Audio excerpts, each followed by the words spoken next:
My guests are Aga and JFox99 on Twitch.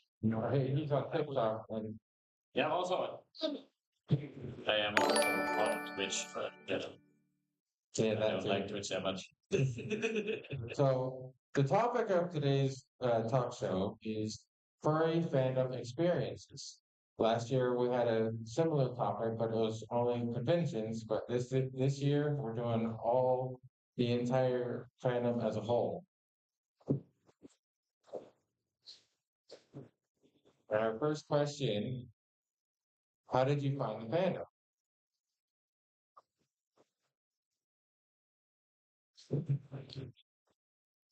To find the thing.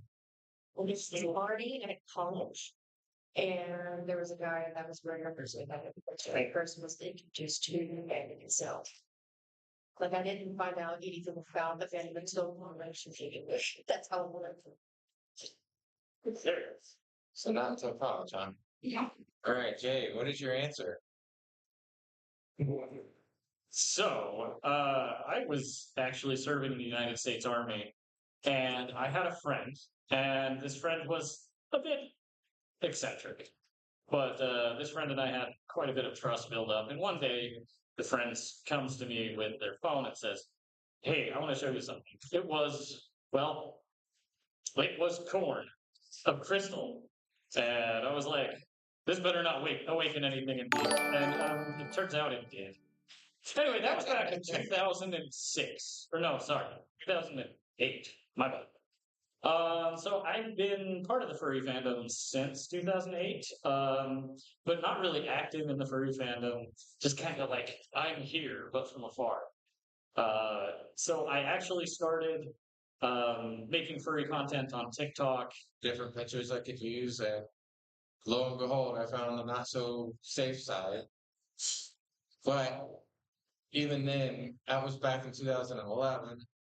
That's when I found the fandom myself, and I've been a part of it ever since. Moving on, how did you come to make your persona?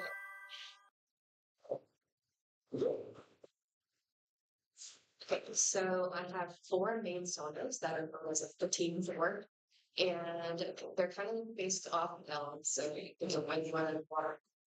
Of course, the water one had to be moved on, stunk.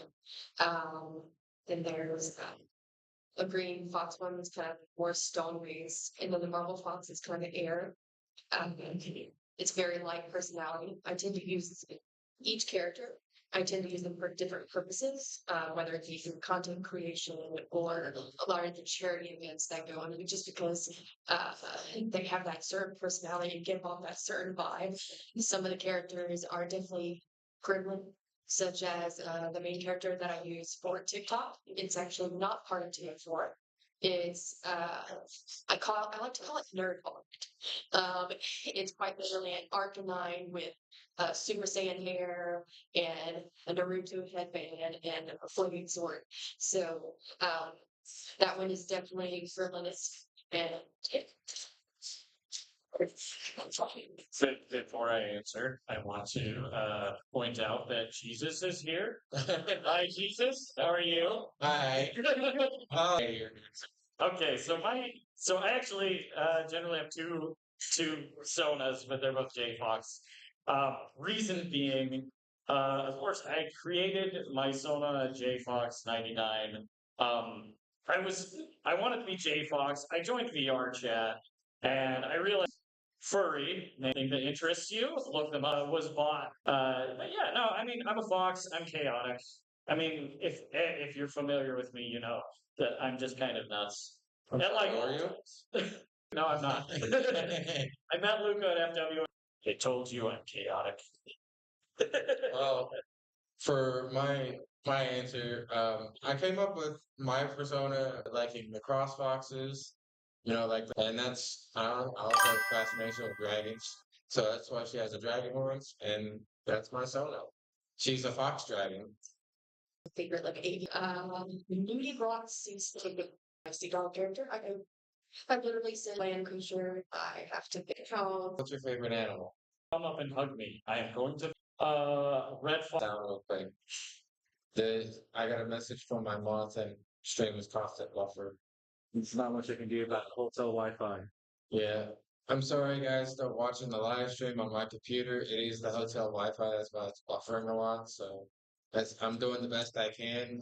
If anything, I'll have a lot afterwards. All right, moving on. My favorite animal, it's a mix. It's like a three-way split. I love foxes. The foxes are great. Don't get me wrong, they're chaotic too.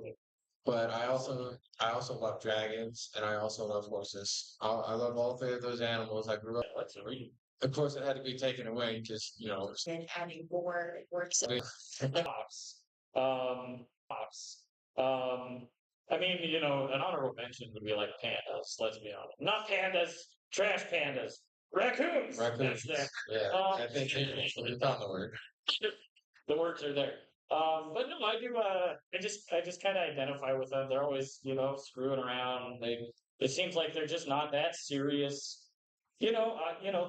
Survival is kind of a serious thing, and I'm always that. But I find every opportunity to just be as absolutely unhinged and chaotic as possible.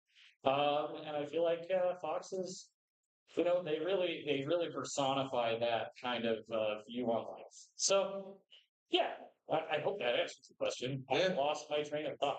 Oh, yeah. You're good.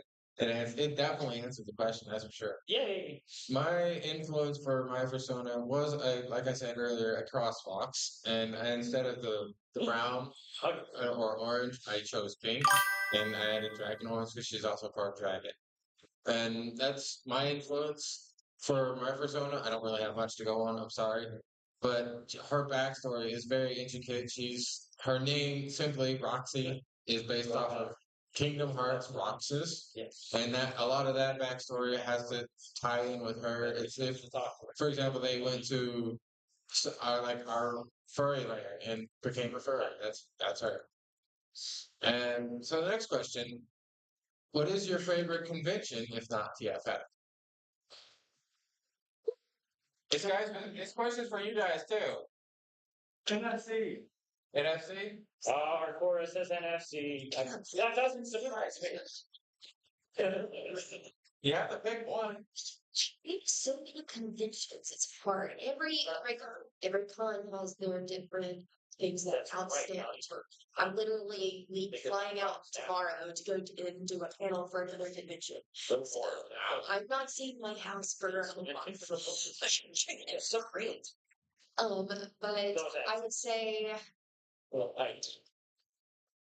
Anthrocon is great if you want a variety of aspects. And to meet up with, there's a lot of variety of nice panels, and it's very convenient where the food is. Food is very important. As for example, MFF. I have a question though. How in the world?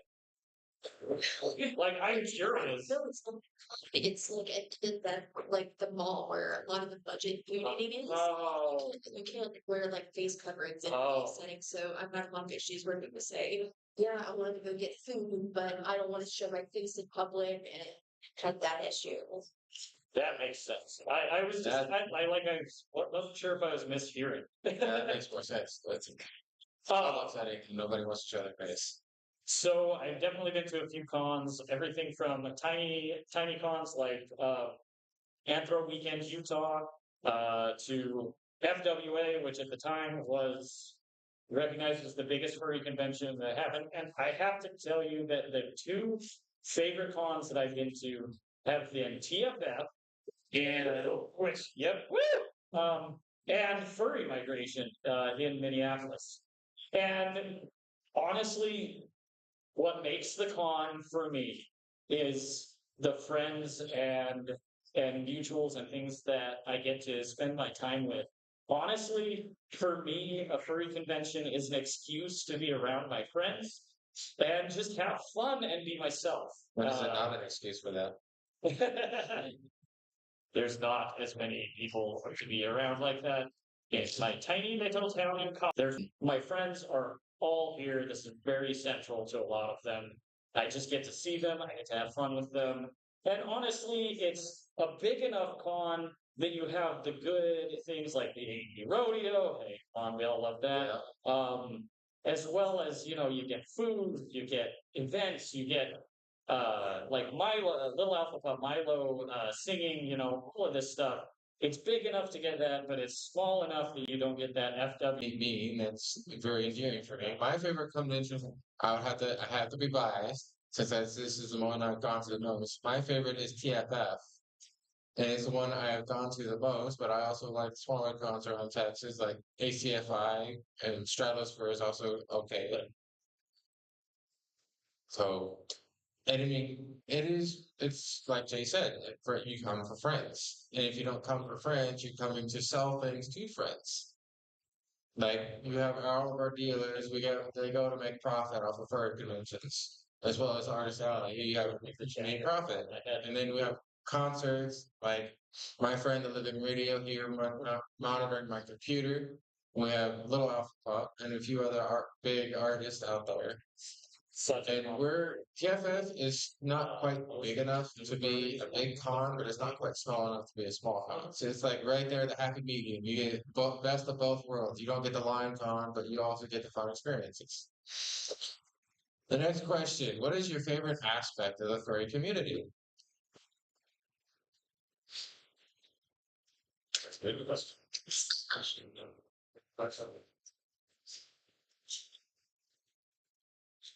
I would probably say the supportiveness and the generosity, not just for other fellow members, but people and organizations outside the furry fandom itself.